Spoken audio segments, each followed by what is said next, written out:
اسی طرح یاد رکھو یہ ربیع الاول کا مہینہ ہے نا، ربیع الاول کا مہینہ، آپ اللہ اس کے رسول صلی اللہ علیہ وسلم سے محبت کا اظہار اس طرح سے نہیں کر سکتے جس طرح اللہ اس کے رسول نے نہیں بتایا۔ ربیع الاول میں صحابہ کرام نے یہ کچھ کیا یا نبی نے یہ کچھ کیا جو آج ہو رہا ہے بھائی؟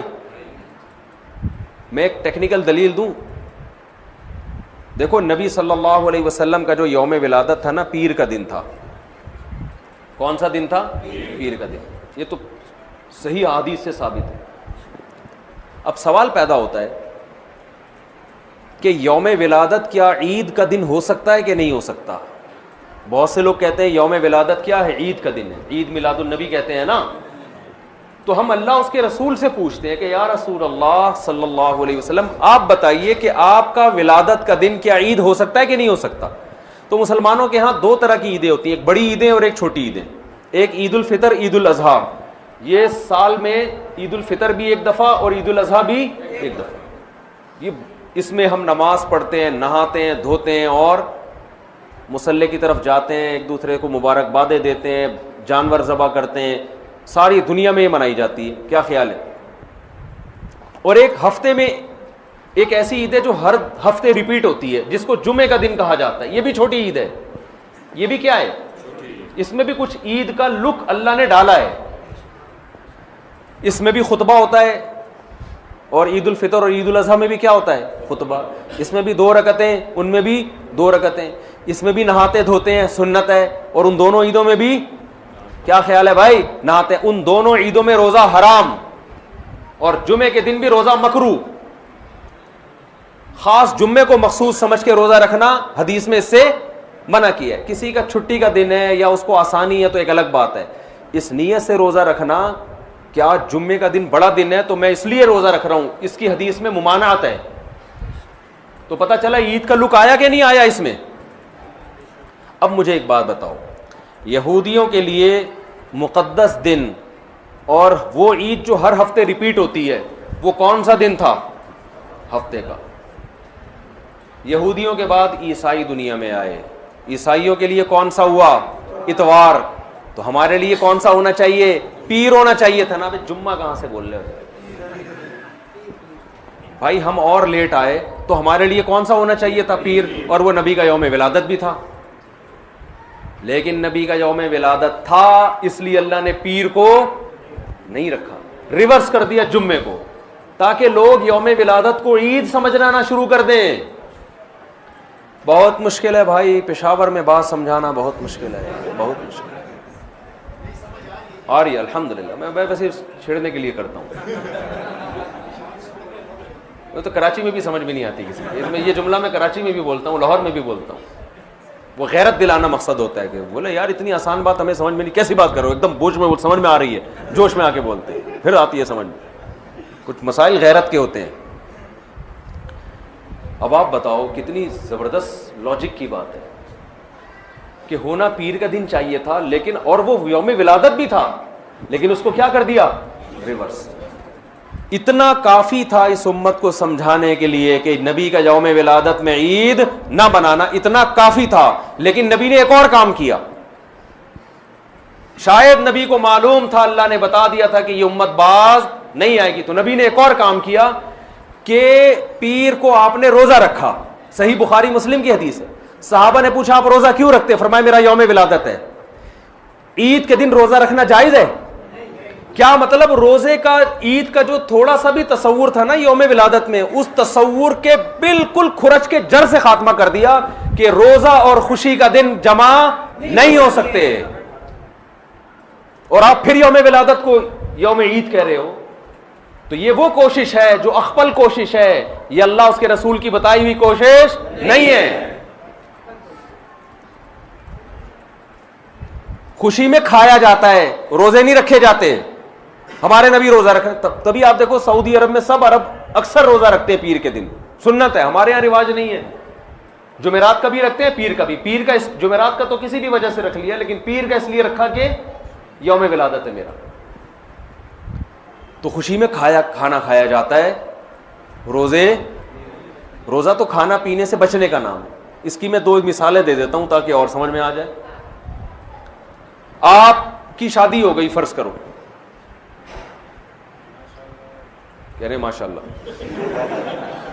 فرض کرو شادی ہو گئی, دوست ملتے ہیں, یار سنا ہے تیری شادی ہو گئی, خوشی میں کیا کھلائے گا, یہی کہتے ہیں نا.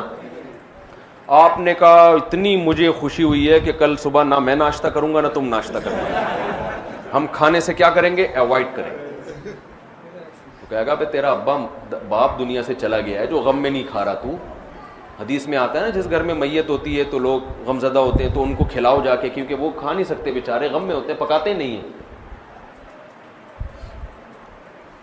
آپ کا بیٹا پاس ہو گیا امتحان میں اچھے نمبروں سے, لوگ پوچھتے ہیں بھائی بڑا مزہ آ رہا ہے یار, کیا کھلائے گا.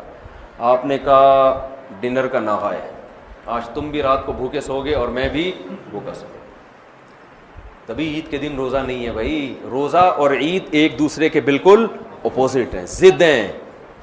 ہمارے نبی نے یوم ولادت میں روزہ رکھ کے بتا دیا کہ آج کا دن عید نہیں ہو سکتی.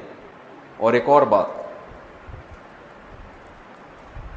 مسلمانوں کی عیدیں عید الفطر اور عید الاضحیٰ رات میں ہوتی ہیں صبح ہوتی ہے, بولو نا بھائی, کرسمس صبح ہوتی ہے رات کو ہوتی ہے, رات میں.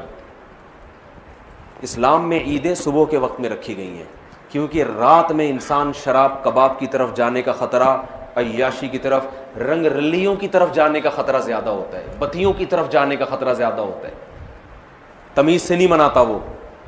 صبح بدتمیزی سے عید منائی نہیں جا سکتی صبح کے ٹائم میں, ہے بھائی.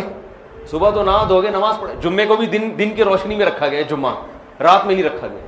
اسلام کے سارے تہوار کب ہو رہے ہیں, اور عید میلاد النبی صبح منائی جاتی ہے یا رات کو؟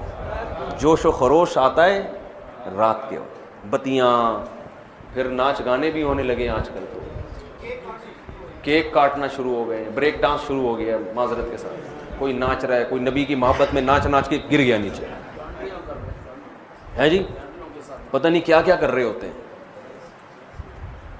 یہ وہ کوشش ہے جو آپ کی اخپل کوشش ہے, یہ اللہ رسول کی بتائی ہوئی کوشش نہیں, بلکہ اللہ رسول اس کے خلاف بتا رہے ہیں. سمجھتے ہو بات کو کہ نہیں سمجھتے ہو؟ تو چھوڑ دو یہ سب کچھ. تو اللہ نے قرآن میں کیا فرمایا, پہلی شرط نیت آخرت, دوسری شرط کوشش بھی کرے, تیسری شرط کوشش بھی اپنی نہیں بلکہ آخرت والی کوشش, چوتھی شرط وَهُوَ مُؤْمِنٌ, توحید پرست بھی ہو, ایمان بھی ہو. کفر کے ساتھ یہ نیکیاں قبول نہیں ہیں. کافر اگر اللہ کو راضی کرنے کے لیے کروڑوں لوگوں کو کھانا کھلائے, دنیا میں اجر مل جائے گا, آخرت میں کوئی اجر نہیں ملے گا. تبھی غیر مسلم میت کے لیے دعا نہیں کر سکتے, زندہ کے لیے کر سکتے ہیں, غیر مسلم مر گیا تو اس کے لیے دعا کی بھی, ریسٹ ان پیس بھی نہیں کہہ سکتے اس کو آپ, جو مر گیا.